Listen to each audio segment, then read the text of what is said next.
के इस वीडियो में हम लोग जानेंगे कि कहां से आया भोलेनाथ के पास त्रिशूल, चंद्रमा, डमरू और नाग। भगवान शिव का ध्यान करने मात्र से हमारे मन में जो छवि उभरती है वो एक वैरागी पुरुष की है, जिसके एक हाथ में त्रिशूल, दूसरे हाथ में डमरू, गले में सर तथा माथे पर चंद्रमा है।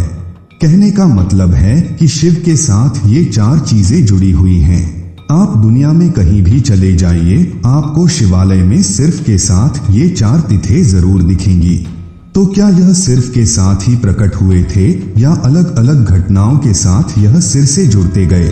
भगवान शिव को लेकर एक विशेष सीरीज में आज सावन के इस पावन महीने में आपको बता रहे हैं कि सिर्फ के साथ इनका संबंध कैसे बना और यह भगवान शिवजी से कैसे जुड़े। चलिए सबसे पहले हम जानते हैं कि शिव के गले में विस्तार नाग कहां से आया।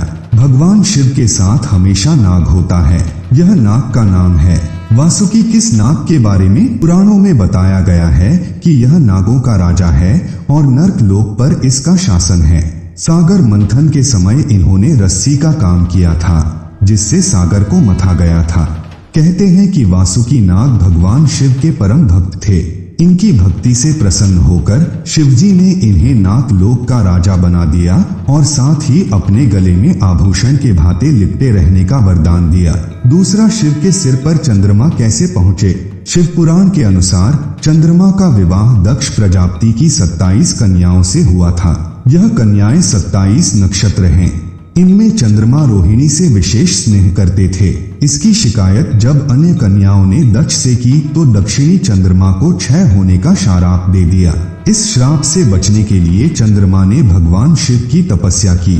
चंद्रमा की तपस्या से प्रसन्न होकर शिवजी ने चंद्रमा के प्राण बचाए और उन्हें अपने शेष पर स्थान दिया जहां चंद्रमा ने तपस्या की थी।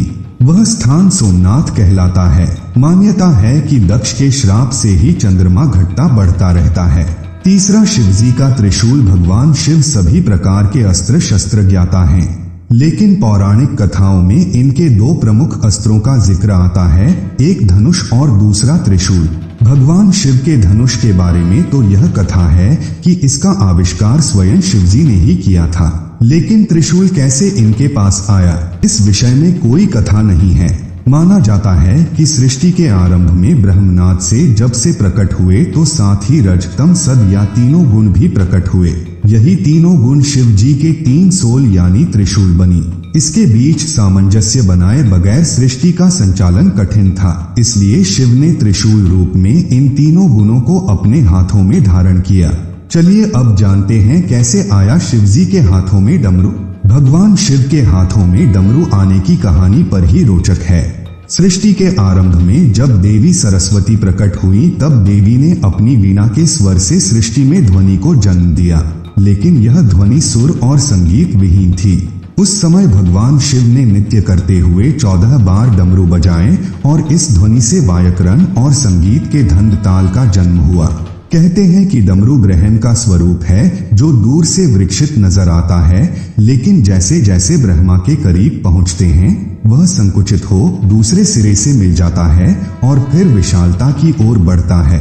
सृष्टि में संतुलन के लिए इसे भी भगवान से अपने साथ लेकर प्रकट हुए थे।